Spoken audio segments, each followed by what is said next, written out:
प्रजापिता ब्रह्म कुमारी ईश्वरी विश्वविद्यालय राजयोग सेक्टर 7 भिलाई के ऑडिटोरियम में स्कूली बच्चों के लिए विंटर कार्निवाल का आयोजन किया जा रहा है, जिसे बच्चों को पढ़ाई के अलावा योग ध्यान की शिक्षा खेल खेल में दी जा रही है, जिससे इन बच्चों का सर्वांगीण विकास हो पाए।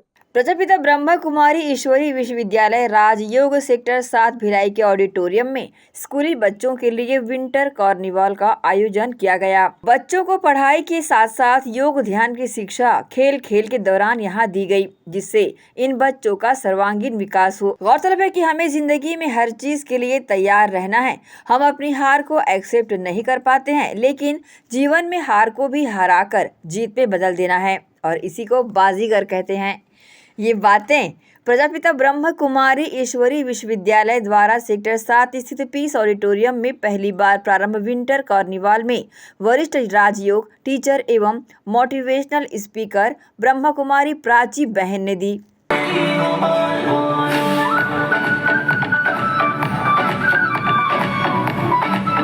व्हाट्सएप ग्रुप में ज्वाइन नहीं हुए हैं, आप जरूर व्हाट्सएप ग्रुप का लिंक सभी के रजिस्टर्ड मोबाइल नंबर पर भेजा गया है। कार्निवाल के पहले दिन स्नो बॉयज ने बच्चों को ब्रेन एक्टिविटी और एक्सरसाइज कराकर ठंडी को छू मंतर करने का गुर बताया। उसके बाद और सभी को ओम के साथ मेडिटेशन कराया।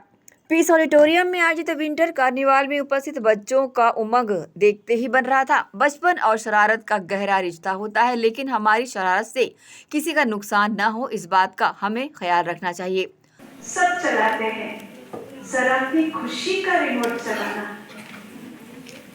साथ साथ आई एम स्पेशल हर एक की क्वालिटीज देखना, स्पेशल अपनी आप को फील करना, इसके ऊपर अलग अलग एक्टिविटीज और फिर कल अगले कार्यक्रम की प्रेरणा स्रोत ब्रह्म कुमारी आशा दीदी ने अपने आशीर्वचन में कहा कि student life is best life. हम सब भी प्रतिदिन परम शिक्षक परमात्मा से ईश्वरी पढ़ाई करते हैं। जीवन में कभी भी किसी को न दुख दो न दुख लो, खुश रहकर खुशियाँ बांटो और सदा अपने माता पिता और टीचर्स का सम्मान करो।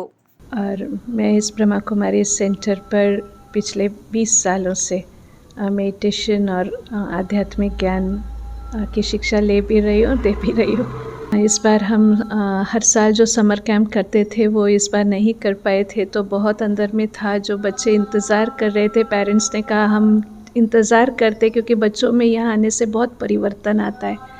तो उस बार नहीं कर पाए, तो इस बार ठंड की छुट्टियों में हमने 5 दिन का ये विंटर कार्निवल रखा है।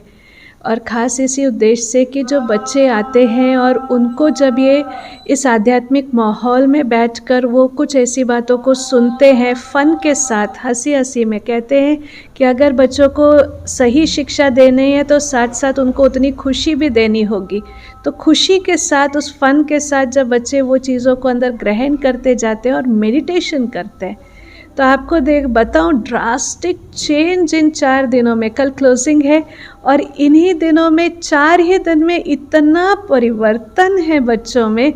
जो पहले दिन की वो उनकी चंचलता और आज के दिन तक में उनकी जो शांति है, क्लास 5 तक के बच्चे इतने शांत, और उनको वो रोज़ रात में मेडिटेशन करके सो रहे हैं। हर कार्य करते उनको सोचना क्या है, कॉम्पिटिशन्स, उनके गेम्स के कंपटीशन भी रखे, क्विज़ भी रखा। तो कंपटीशन के दौरान उनको सोचना कैसे है, क्या सोचना है, ये सब उनको हम यहाँ पर ट्रेनिंग दे रहे हैं। और हम महसूस करते कि ये सब बातें सिखाएगा भी कौन, क्योंकि माता पिता के तो आजकल बच्चे बहुत सुनना चाहते नहीं, और टीचर्स और स्कूल में तो उनकी अपनी पढ़ाई है। तो हमें ये बहुत अंदर में रहता कि हर साल बच्चों के लिए ये तो करना ही है। अब तक समर कैंप का आयोजन बच्चों के लिए, और आज पहली बार इतने वर्षों में समर कैंप ना हो पाने की वजह से विंटर कार्निवल। हाँ जी, दोनों प्रोग्राम में क्या फ़र्क देख पा रहे हैं? बहुत ही अंतर। एक तो समर्स के दौरान हम बाहर की एक्टिविटी भी नहीं रख पाते थे। इस बार विंटर कार्निवल में हमने गेम्स भी रखा, क्योंकि बाहर के स्पोर्ट्स को करते हुए उनको क्या सोचना है ये भी बहुत महत्वपूर्ण है। नहीं तो बच्चे आजकल हार एक्सेप्ट नहीं करते हैं, वो बहुत जल्दी परेशान हो जाएंगे और फिर धीरे धीरे बड़े होते वो रिश्तों में भी हार जीत करने लगते हैं और हारना उनको फिर पसंद नहीं आता। तो हमने उनको वो ट्रेनिंग दे पाए। और दूसरा, समर कैंप में तो हर एक बहुत समर कैंप्स लगाते हैं, तो ये समय में बच्चों का पार्टिसिपेशन भी अच्छा था और पेरेंट्स ने भी बहुत दिल खोल के, क्योंकि छुट्टियों में, लंबी छुट्टियों में बाहर चले जाते हैं और थोड़ी सी विंटर वेकेशन होता है तो ज़्यादा पेरेंट्स बाहर भी नहीं गए थे, तो इसलिए बच्चों ने बहुत खुल के पार्टिसिपेट किया। यहाँ बच्चों को होमवर्क भी दिया गया, वह आज क्या सीखे हैं दूसरे दिन उसे लिख कर आए और ऐसे कार्यक्रमों के जरिए निरंतर बच्चों के अंदर की आत्मशक्ति, एकाग्रता बढ़ाने का प्रयास लगातार ब्रह्म कुमारी संस्था द्वारा आगे भी करता रहेगा। एसीएन न्यूज़ के लिए संतोष शर्मा की रिपोर्ट।